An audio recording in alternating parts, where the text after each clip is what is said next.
Yeah. Hi. Hey, how are you? I'm fine, thanks. How are you? Good. Let me just check the positioning. Okay. I think this is a good spot. Wait. When we come to cook, we're gonna move over here. Okay. I'm just seeing whether that will move with ease. And you can see this. Oh, there we go. All right. Yeah, perfect. I will just have to make the adjustments as we cook along. Okay, that's fine. All right. Okay. Excellent. Just give it a few more minutes before everyone joins us. Yes, indeed. Thanks everyone for coming along. Seeing a few familiar faces here, which is nice.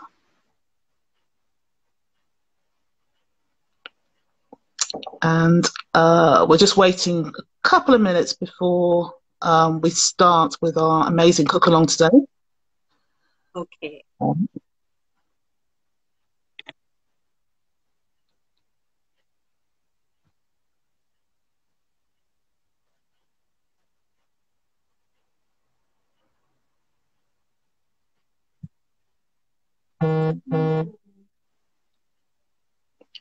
I need a knife. Okay. Hi to everyone who's just joining. We're just waiting a couple more minutes for a few more people to join us live. I do believe that this is going to be broadcast afterwards, though, on Woodfield Pavilion's Instagram TV feed, so you can view everything there. If you're going to be cooking along, wave at us, which is great, but we don't expect everyone to cook along. Hi, Rosanna. Good to hear that you're looking forward to this. Let me wave. Okay, I've waved at someone. Okay.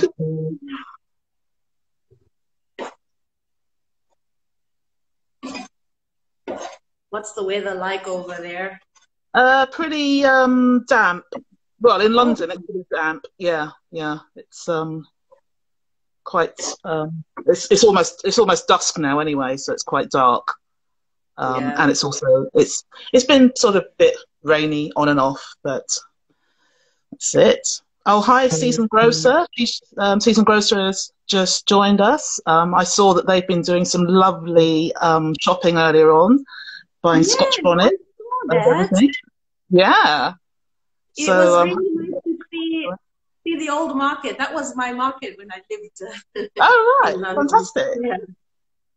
Great stuff. Okay. Are you ready, Freda? Maybe we should start. Sure. Okay, hi. Let's go for it. Go for it. Okay. Hi everyone. I'm Mex from Women in the Food Industry, and I'm delighted to be here today to host one of the global cook-alongs from Woodfield Pavilion. For those of you who don't know Woodfield Pavilion, it's an amazing spot in the middle of Tooting Common. It's a great community centre. And Pretty originally started these cook-alongs just before lockdown, I believe, but she's been carrying them on during lockdown as a way for us to cook together, even though we're not all in the same room. And in this case, we're not all even in the same country, because I'm joined today by Freda, who is cooking from Nigeria. So I'm in London. Freda's in Nigeria. Funnily enough, my family come from Nigeria as well, so there's a big link. And also, though, Freda used to live in London. In fact, did you live in Tooting, Freda? I lived in Balham and I lived in Tooting, so those are my old neighborhoods. That's fantastic. So that's great. Great to have a good link between South London, to Nigeria, and me out in West London at the moment. So anyway, I'd like to also thank Wandsworth Council, who have sponsored this as part of Wandsworth Art Fringe. And again, thanks very much to Pretty. I can see that she's just joined, so waving to her. So let's start off. I'd like to introduce you to Freda, who I actually know from the Guild of Food Writers. She's an amazing cook. But Freda, can you tell us a little bit more about yourself and how you got into cooking? Okay, yes, yeah. I'm Freda Moyambo. I live right now in Lagos, Nigeria with my family. That's a husband and 4 little children. About I'd say nearly 10 years ago, 9 or 10 years ago, I started my blog, My Burnt Orange, just as a way of writing and sharing about African food, African recipes, and also as a way of connecting with my heritage, connecting with the culture I've married into, you know, connecting with the culture of the country of my birth. So I describe myself as a third culture kid, so I have many cultural influences that come through in my cooking. You know, that's coming from Botswana, that's coming from Ghana, where my parents are from, right, and from Zimbabwe, where my husband is from. And now Nigeria, where I live, actually, because there's a lot that I'm picking up here, and it's amazing. So right. How did I get into the cooking? Well, I've always loved cooking, but it became much more serious after I started my blog, because at the time we didn't have many people sharing and celebrating about African foods. It has increased right now, but we're still making a little bump, bump in you know in this whole big wide world. But I think it wasn't long after I started blogging about African cuisine, you know, the then Abaj.com, who's now the Spruce Eats, they reached out to me. They wanted to set up an African cuisine website. And, you know, they said, look, it's because you have such a broad background. You know, you know a lot about Botswana, Zimbabwe, Ghana, and, you know, other places that I have traveled to or researched. So I took it on, and, you know, that gave me this name, African cuisine expert, which, you know, African cuisine is not one thing. It's so diverse. It really is diverse. But I think it just gives people a window and a context into, you know, the location I may be talking about when it comes to food. So that's how I got here. Great. Really. Fantastic. And why do you think there seems to have been a bit of a resurgence recently in African food? Certainly in England, and in London in particular, there's a lot of people who are suddenly becoming very much more interested in African food.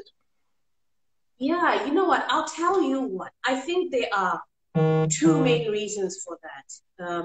The first is that people like me who just have a desire to, you know, maybe I don't speak my parents' language, but I have a strong connection to Ghana because I know the names of the foods. You know, I know bangu, okra stew. I mean, that's English, but we call it okra stew. I know redred, jollof rice. So it gives me a very strong connection to my identity, and I think that's what a lot of the diaspora, you know, British Nigerian, British Ghanaian, Sierra Leonean, that's what they are connecting to. I also think technology has had an amazing way of giving people a platform. In fact, that's exactly what happened to me. I started blogging, you know, this was before Instagram and Facebook. Well, no, Facebook was there. But, you know, before Instagram became a thing, it was just the use of technology to share ideas.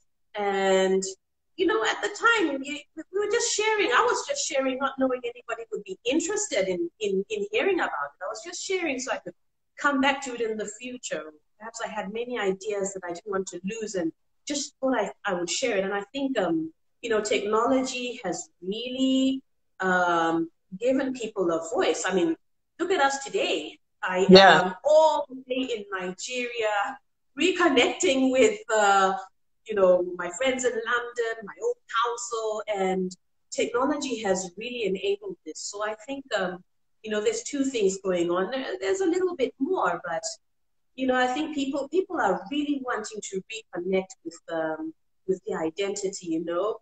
We may be British and really proud and, you know, a part of the culture, but, you know, there's an additional sauce, there's an additional spice, an additional jollof that has been going on in the background. And, you know, we shouldn't be ashamed of it. We should celebrate it and, you know, just add that to the mix. I also think West African food particularly is trending. It could be the numbers of people sharing about it. You know, it is a very, very concentrated community. You know, so many people form a part of that community. But also, there is an increasing curiosity coming from the UK, the US, for example, with people looking for alternative diets. For example, vegans and vegetarians. Mm. Really, we get a very, very high interest from these groups. And either by coincidence or not, tonight's dish is actually 100% vegan. You know, Fantastic. so I think it really gives people a very, very nice way of setting foot into the West African food palette. Great. Okay. Okay. Well, with that in mind, shall we get started with the fabulous dish? So you're going to be making Redred.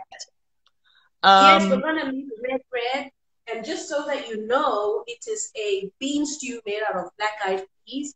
And tonight, well, it usually goes with plantains, fried plantains.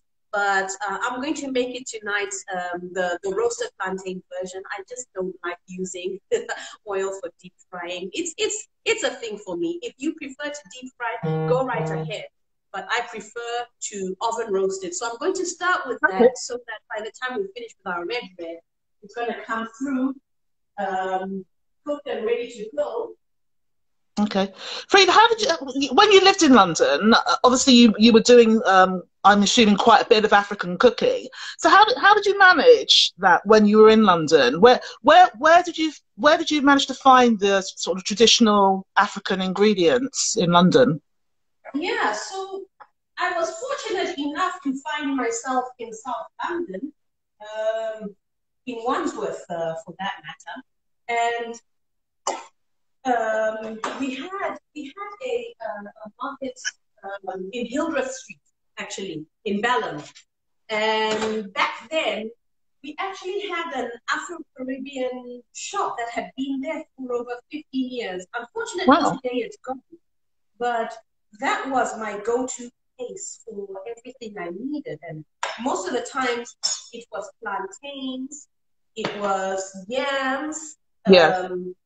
Occasionally, we have this food called, well, egusi to the Nigerians, or agushi to the Ghanaians, which is melon seed, which is a truly wonderful thing to cook with. It's amazing. But I won't get into that much today because we'll be here all night to get me started. Yeah. But I hope, actually, I hope as I'm opening up the plantain, look, they look very much like extra large banana. Extra large banana. But these are plantains. They are very starchy.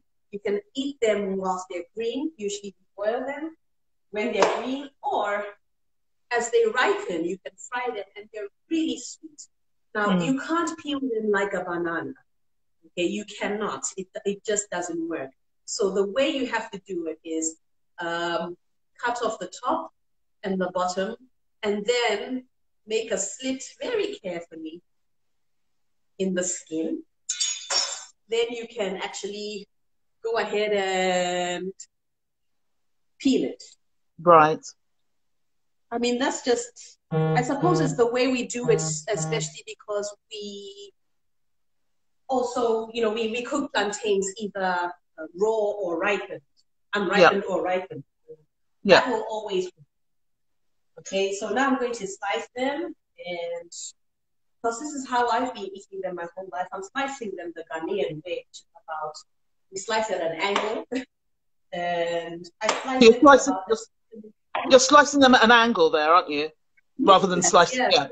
I don't slice them across. I slice them at an angle. So, that's quite. You get about 1 centimeter thick and 5 centimeters long. These are really big plantains. So I know some people actually slice them a lot thinner. You know, it's entirely up to you. Some people roast them by just cutting the plantains in half. It's absolutely fine and entirely up to you. So I'm just going to prepare 2. And what I like to do is sprinkle a little bit of salt on the plantain.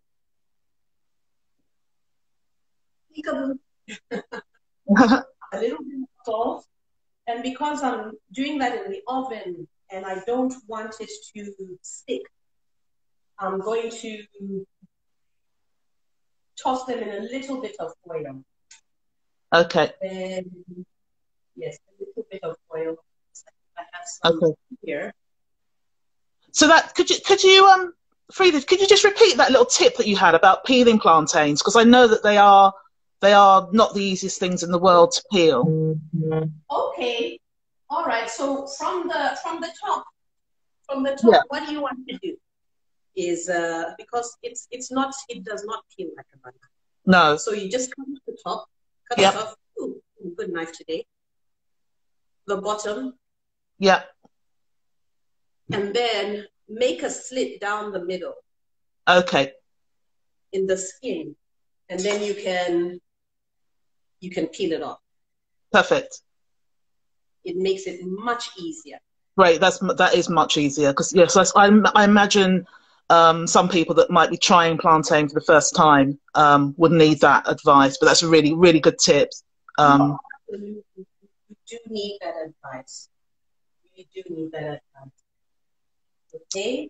Okay. So you've sliced them diagonally. You've put have you salted the plantain, or you've put in the salt in the pot? Yes, I have sprinkled the salt over the plantain. And now I'm just going to put them on a baking tray. You just give my hands a rinse so I can shift the camera and you can see what I've done. Okay. And these are ripe-ish plantain, aren't they? Because I've seen a lot of plantain around which have almost got black skins, which are very ripe. Yeah. Okay, no. These are what I would call ripe. They are definitely ripe. They are definitely ripe.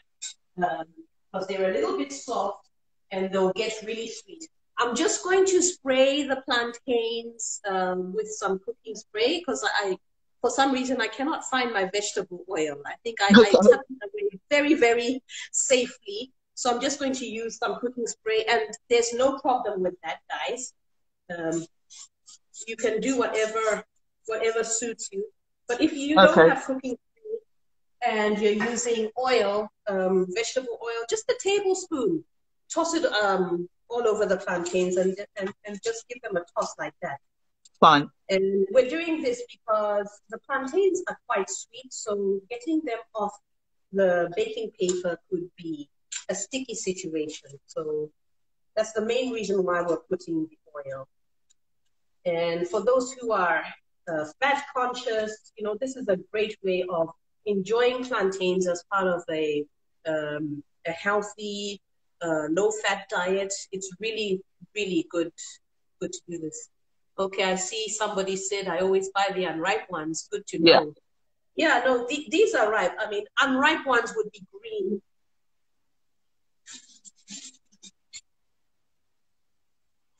And these are and very hard. Yeah, these are naturally quite sweet, aren't they? Once they're cooked. Oh, quite sweet. So Yeah. I'm just going to pop this into the oven.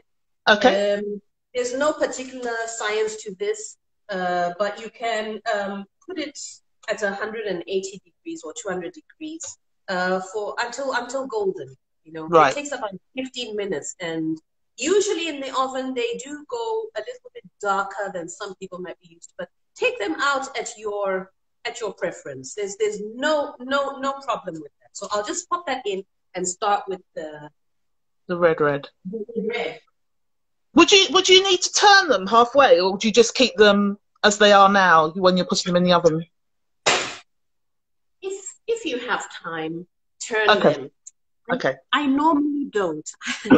I normally just put them in and then I get stuck and busy doing something else, or one of the kids come in and there's a crisis I have to attend to. So it's not, honestly, this is home food. You can't make a mistake. Okay. Unless you burn them to a crisp. But you really can't make a mistake. You know, just set your timer to about 10 minutes. Give it a quick check. If you want to turn them, turn them. If you don't, it's not a problem, because they do cook from the, it depends on your oven as well. Right. My oven will cook them underneath and on top. It's a fan oven that I'm using today. Okay, Great. so on to the red. For the red. Now, I've got onions, and I get asked questions about this a lot. Please just use whatever onions you like. The recipe was written for a pretty standard brown onion you would find in the UK.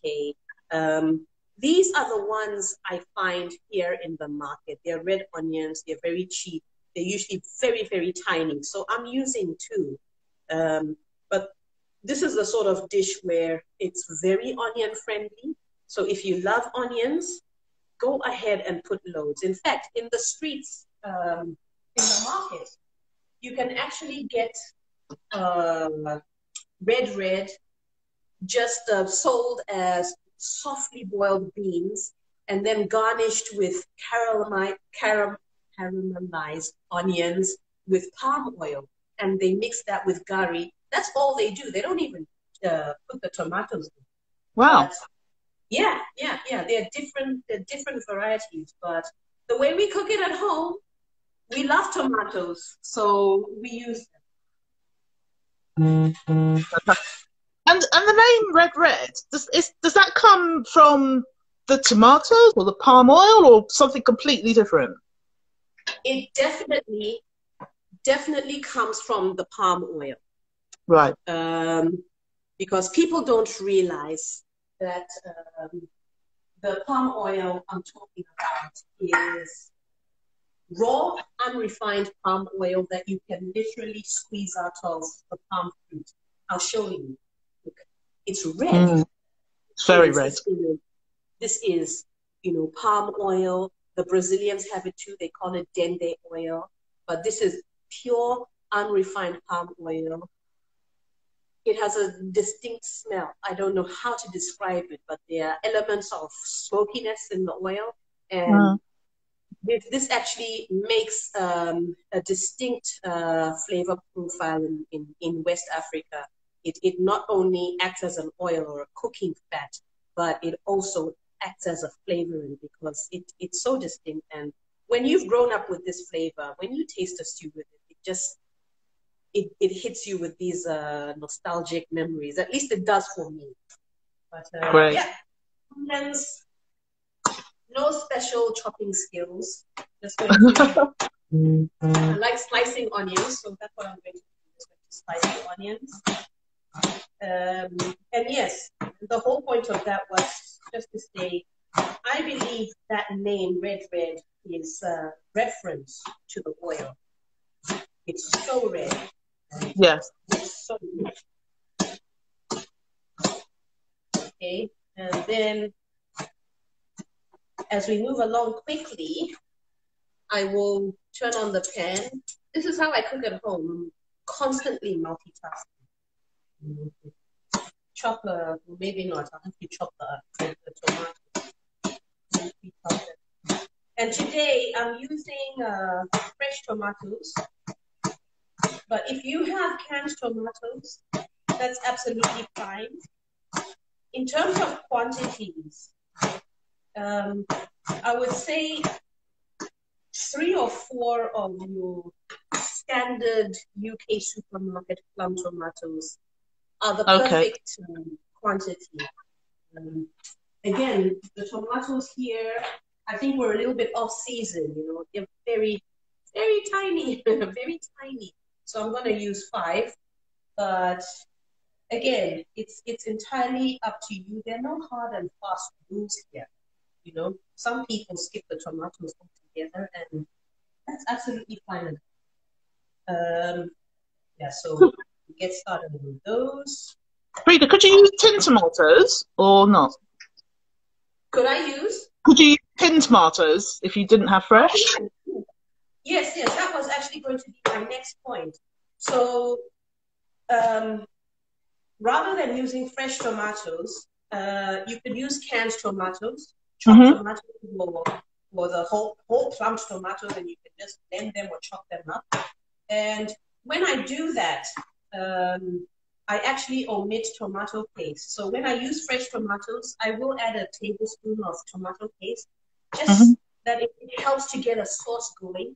But with the canned tomatoes, it's quite rich and it's quite red already, and it has a little bit of liquid that makes a nice thick sauce. So I tend to omit the tomato paste or tomato puree when it comes to that. Yeah. But yeah, just chopping away. Great. And then when it comes to flavoring, we've got a couple of Scotch bonnet peppers here. Closer look for you. These ones are quite small. They tend to come in different shapes and sizes here in Lagos. But in the UK, they're about normally double the size I've got. And you'll note in the recipe, I said leave them whole. Now, your use of the Scotch bonnet, it's entirely optional. You know, when you add them whole to the dish, you'll get a lot of the unique flavor of the Scotch bonnet without getting that much heat, you know, which is why you can use 2. But if you want to use just 1, it's entirely up to you. If you have a high heat tolerance, go ahead and chop them. Chop them, add them with the seed, add them without the seed. It's entirely up to you. Today, I'm literally just going to pierce and throw them in. So the beautiful flavor is going to come from the Scotch bonnet, and without adding too much heat.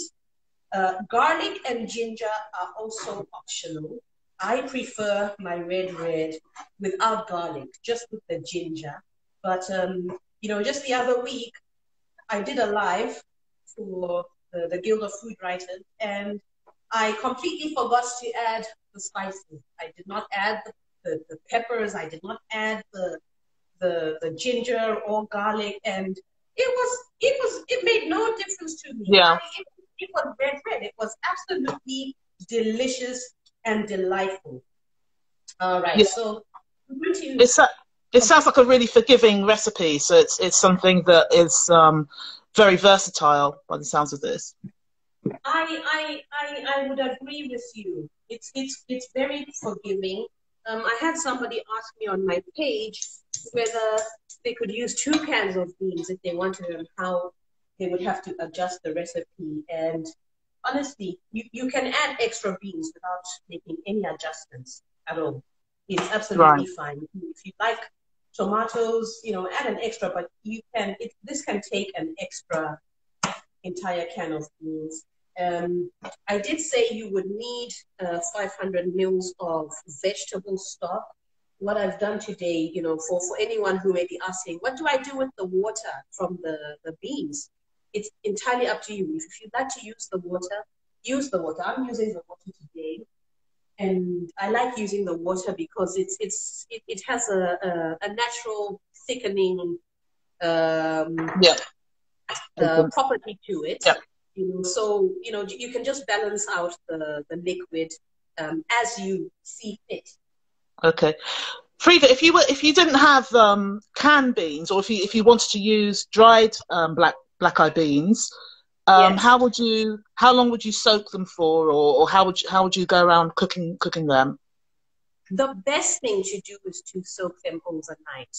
Okay. You know, that's that will give you a no mistake cookable bean, you know, overnight. But over here, you can do it for, you know, even 2 hours. Soak them for 2 hours, it's fine. My mom Right. says sometimes you can just soak them in really hot water for 30 minutes and then you can get going. I haven't tried that, but my mom has been cooking for years, and whatever mom says is correct. You know, I don't argue with her. I don't doubt her at all. So yeah, I'm gonna move the pan over to this side so you can see it. Yeah, there we go. Perfect. Right. It's already hot because I turned it on off and it wasn't on the camera. So I'm gonna put the oil in. And I'm going to put the onion straight in. Woo. Can you hear that sizzle? Yes, definitely. So as you say, you prefer using red onions, but you can use ordinary white or brown onions. Yes, you can. You can. So these are, I say, go with whatever is available locally, what is affordable, and these are the affordable onions. The brown onions here don't seem to be a part of the natural environment. They're all imported and very expensive. So I just go with what's available on the market. Great. And this is a nice, affordable dish. Yes, it is. I have found that, you know, in case anyone has the question of when would you eat this, I know we're cooking this in the evening, but I have observed that Redred and in general, bean dishes are a morning thing. They're a part of breakfast. Yeah, they're a part of breakfast. Those are my kids screaming in the background. They can smell the food, Frida. They can smell the food. They're getting really keen to eat. Yeah, so I'm just going to let these caramelize for a bit, and then I'm going to add a tablespoon of tomato paste. Great. Now, this is another thing I've learned from my mom. My mom always adds the tomato paste before adding the fresh tomatoes, because she says they need to cook them. Because if they don't cook, they have this highly concentrated acidic flavor that can take over the stew. So add your tomato paste and let it fry up for a little bit before adding the tomatoes. 1 second. Okay, great. So Frida's going off to add some tomato paste here, and I believe you can use tomato puree as well. Would work just as nicely. She's also, just to catch up with anyone who's just joined us recently, we're cooking here with Freda, who's cooking from Nigeria. She's making a Ghanaian dish called Redred, which is a black eye bean stew, which, as you'll see when it turns out, is incredibly red. She's also cooking some baked plantain, which she's already put into the oven first off. She sliced them diagonally, sprinkled them with some salt, sprayed them with a little oil, and is baking them for about 10 minutes. So here comes the tomato paste. Yeah, I'm just giving that a stir, and I like how it's cooking. It's starting to caramelize without, it's not burning. And even though it's ready, you can still see and you can smell it. You know, it has a wonderful smell. So I'm just going to give that a stir. And after about 1 or 2 minutes, I will add in the tomatoes. I will add in the whole Scotch bonnet peppers. So yes, where were we? This is a breakfast. This is more of a breakfast thing. So I recommend you eat Redred in the earlier half of the day. If you made, Freda, if you made a lot of this, is it possible to freeze the dish? Freeze it? Absolutely. It's possible to freeze the dish. If you know you're going to want some tomorrow, you can, you know, keep it in the fridge. warm it up. It warms up very well in the microwave. You can warm it up any way you like it. It freezes really, really well. Right. And in fact, I don't know if last winter I was actually in, well, not winter, it was autumn. I left just before winter. I was in London, and I really enjoyed making something else out of my dish. Every time I pulled the Redred out of the freezer, you know, there were times where I would have, if I had some extra stock in the fridge, I would add some stock. If I made a curry and had a little bit of coconut milk left over, I added that too, and it just turned into this luscious soup. Or, you know, it was just something that was just amazing. It was a dish that kept giving. Now, Right. I just had a thought about the whole beans. Anyone who wanted to use the dry beans, how much to use? About 180 grams for a cup of beans soaked is a good amount to use instead of the canned beans. Okay. Now this is ready for the tomatoes. So I'm just going to add them.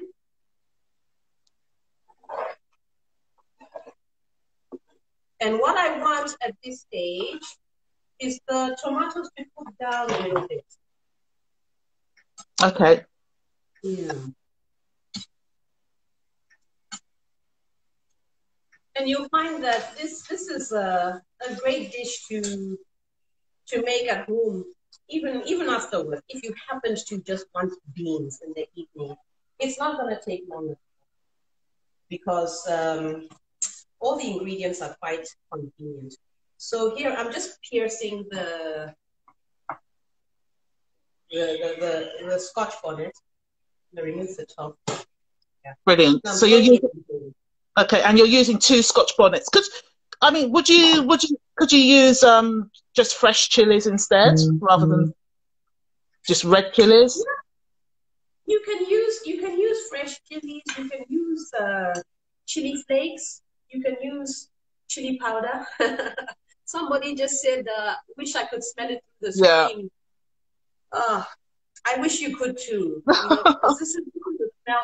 Every time I smell this, every time I smell onions frying in red palm oil, it takes me away to my childhood. Yeah. It transports me to Ghana. Even though I grew up in Botswana, but this always reminds me of Ghana for some reason. I don't know how you relate to this mix, but this really takes me somewhere to a happy place, honestly. Yeah. Yeah, just in general, the smell of red beans to me is black-eyed beans to me. Yeah, takes me back to them being cooked with my family when I was young. Oh. Freda, could you move the pan up a little so that we could see it in the screen a little more? Yeah. Great. Okay. And perfect. It doesn't take long at all. It's already looking, you know, pretty much done. But I'm going to allow it to fry for a little bit. Yeah. And this is going to be quite spicy the way that you've made it, with the Scotch bonnet. It's going to have quite a kick. It will have a kick, but not too much because I haven't chopped it. I haven't chopped it up. I just pierced it and I put it in a hole. But so this is not, when you do it like this, it's not going to be too hot. Trust me, it really won't be very hot. But if you chop it up, you will get quite a kick. Yeah. I did say 2 Scotch bonnets.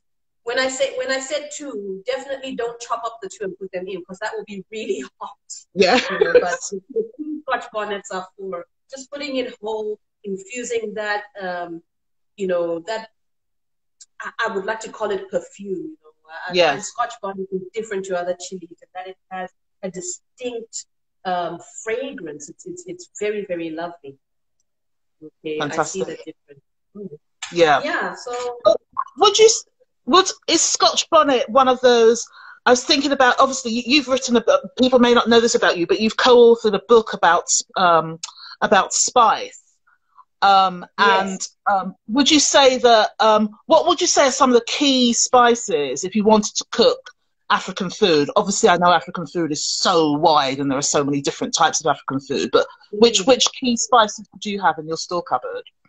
All right. Well, if we go to West Africa, where this dish is from, definitely chili peppers, whether it's Scotch bonnet, whether it's red, they have these red long chilies, which I think Mm, um, like the really hot ones like bird's eye chilies. They are milder ones. There are these ones that look like these red chilies you can get in the supermarket, but my goodness, they are very hot here. They call them shombo peppers. They're very hot. But mm, chili peppers in all their varieties and capsicums in general, they form a huge part of West African cookery.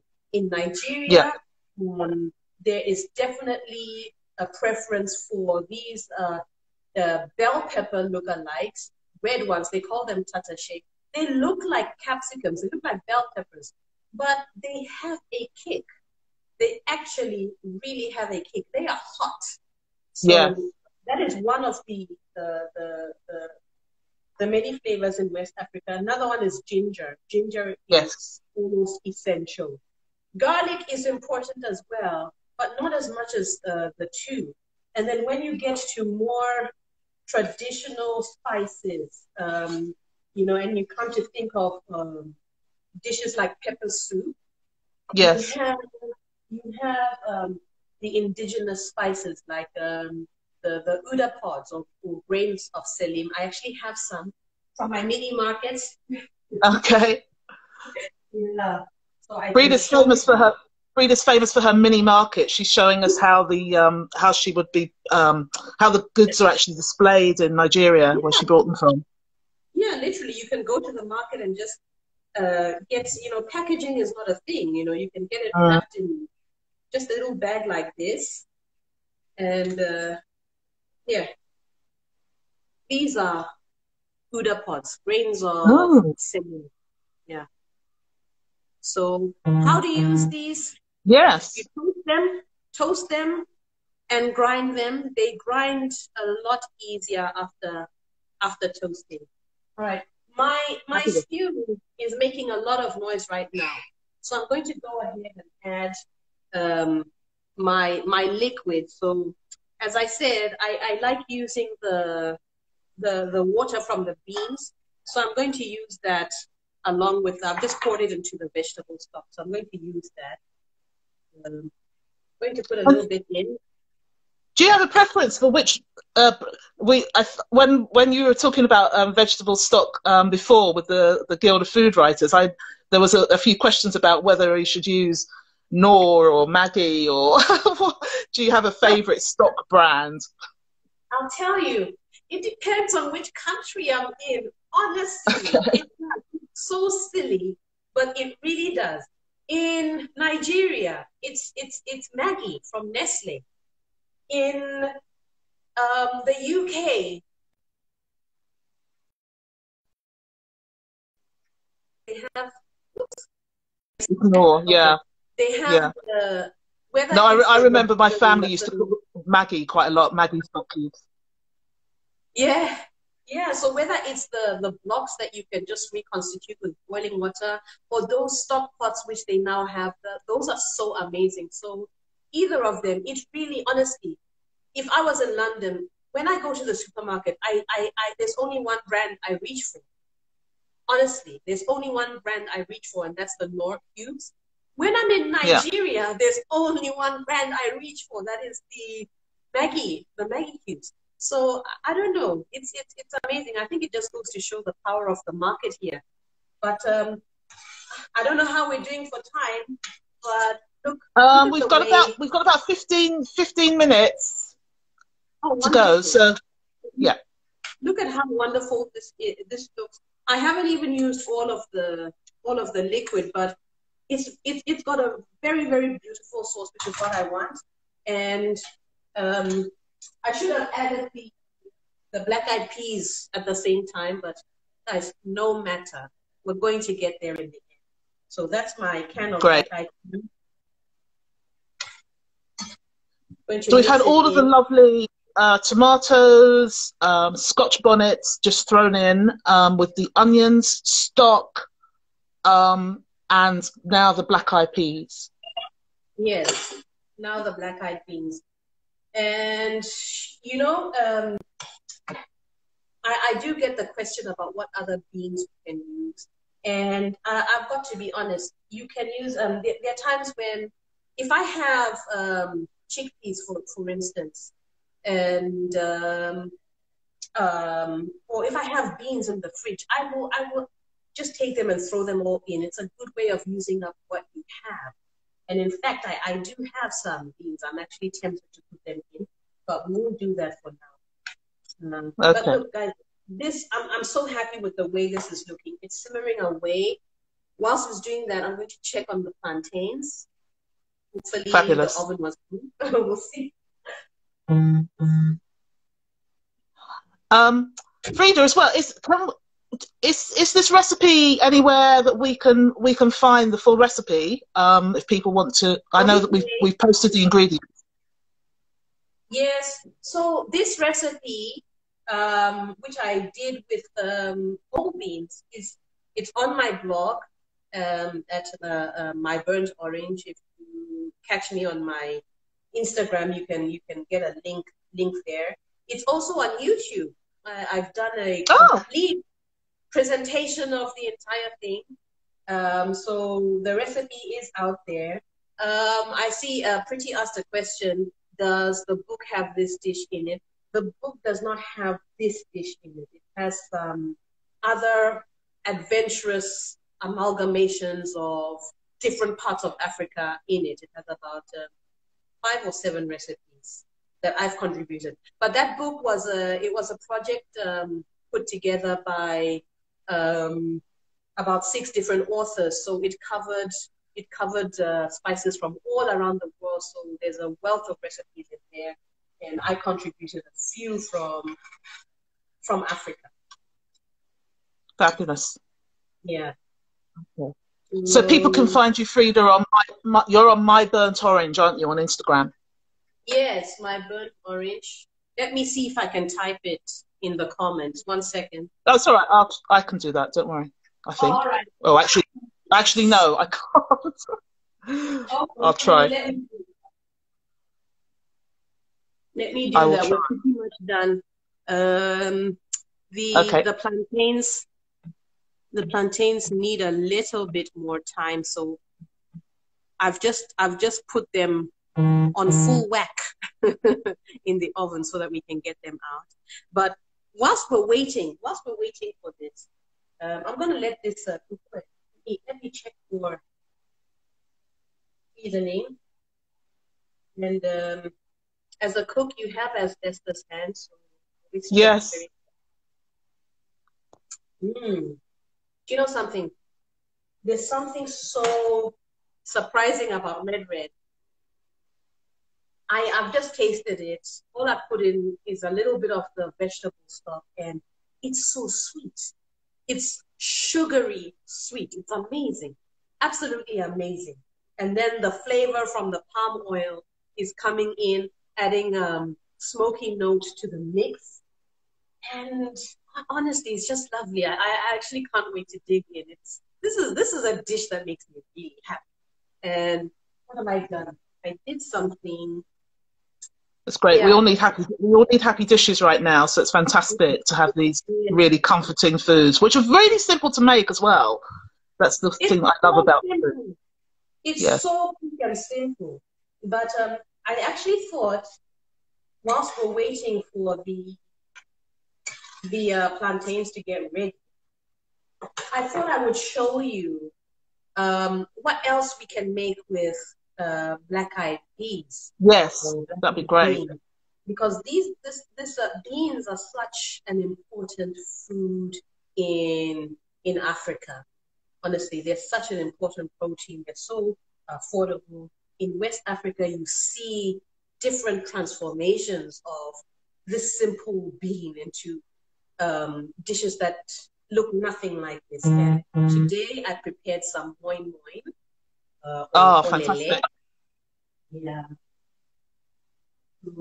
I did it the traditional way, steamed in banana leaves.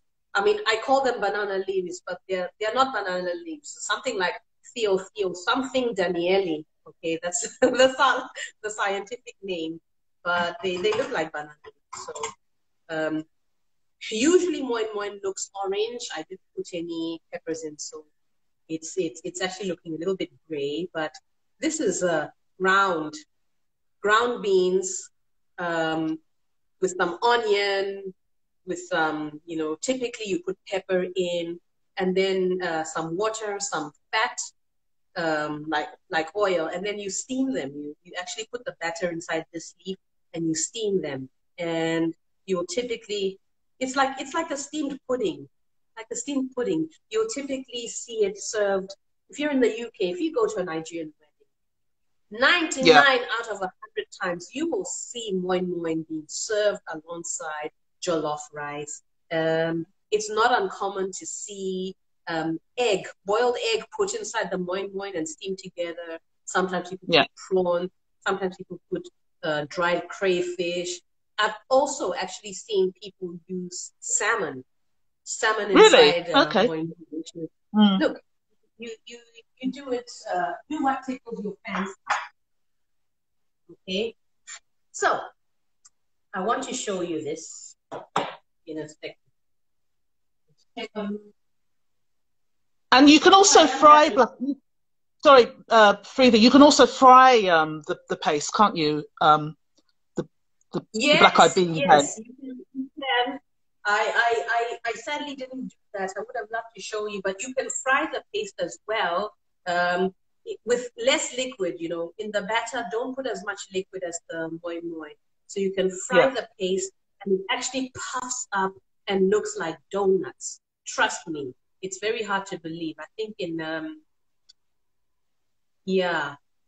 I don't know if comparing them to bhajis or bhajias or something like that is a good comparison, but they end up looking like donuts, which is absolutely amazing. Fantastic. Actually, Freda, is it possible, Pretty's asked whether it's how you find some of these ingredients in South London. Is it easy to get hold of, like, obviously you can get black eye beans in most places, but what about banana leaves? Is it possible to get those in? Yeah, you can get banana leaves in London. So things like black-eyed peas and plantains have become so popular. You can find them in a lot of supermarkets in South London. I know if you're around Clapham Junction, there's a big Asda there. You can find plantains, yams, even cassava there. I have seen it. They also have a World Foods aisle. You can actually find things like gari as well. Believe it or not, you can find them there. And even in some Tesco's. Now, to find things like banana leaves, if you go to markets like Brixton or even next to, I think it's Broadway Market, there's another market closer to the Tooting Broadway station. There's two markets there. But there is one market that has got a lot of Afro-Caribbean stalls. It is like little Africa, little West Africa in there. You can find, I've been there before, you can find plantains, you can find yams, you can find Scotch bonnet pepper. If you ask, you would be able to find those banana leaves, and they can be frozen. So you might most likely find them frozen. In areas like, you can find them. Balham, you will find the plantains, you will find the beans, you'll find the Scotch bonnet peppers in Hildreth Street Market. That's a market I used to go to every week when I lived in the area. So yeah, there are a few options. There are a few options. Okay, Freda, we've got about 7 minutes left. Just to. Great. Well, let me pull out the plantain. But before I do that, let me show you how West African mamas will find your stew acceptable. When you have a stew that has simmered and oil rises to the top, I don't know if you can see very well, but the oil seems to have just settled on the top. That is what you want. That is where you know that you have succeeded. So I'm going to turn that off. I'm going to get the plantains from the oven. Yeah, I am so hungry now. I could just eat this straight away.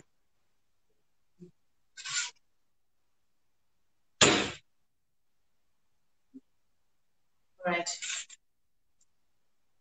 They're not as brown. Look at me, I'm about to reach. You have to touch them. Yeah. Yeah. Well, this is cooked, but ideally you want to get them even a little bit more brown than that, but they are absolutely fine. Now, I just want to show you a really fun way. I want to transport you to the streets of Accra. But to serve this, in Ghana, in Ghanaian homes, you'll put a bunch of plantains on your plate, scoop up some of the red, and then sprinkle a general helping of gari over it, just like that. But on the streets of Accra, where this is a very, very popular breakfast dish or earlier half of the day dish, you would see a market lady take this red, wrap it in banana leaf, mix a whole stack of gari in, top it off with the plantains, and just close it into a pocket that you can walk away with and eat anywhere you like. Fabulous. Could you just quickly, I know what gari is, but could you quickly explain to people who might not know what gari is? Okay. So gari is toasted cassava flakes. So it looks like a gritty, it looks like grits.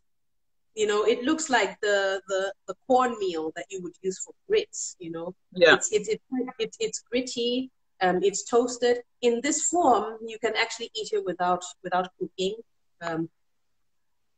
It's got a slightly sour taste because of the process to make gari. It's fermented cassava, and then it's grated, and then it's toasted, so it's completely dry. And this is how a lot of young boarding school students survive away from home, because when you go off to boarding school, you have a lot of gari with you that you can just reconstitute by adding boiling water, or you can have it as a snack by having it with milk, a little bit of sugar and peanuts. So this is survival food for a lot of young students. It's very quick and convenient. If I wanted to have it as a, what we like to call swallow, it's just a side dish like polenta or something. I could add boiling water, stir it, and then it will congeal into a kind of mash, and just have it with my gari or something. Oh, sorry, my red or something else. Yes. But let me quickly put it on a plate for you before we go. Fine. Excellent. So this is such a warming and comforting dish, and as you've seen, hopefully everyone see how easy it is to make, and as we were saying before, it's quite versatile. So you could either use the tinned black beans or the dried ones, fresh or tinned tomatoes. Stock everyone's got, and the great thing about this dish as well, as Freda was saying earlier, is that it's vegan. 100%.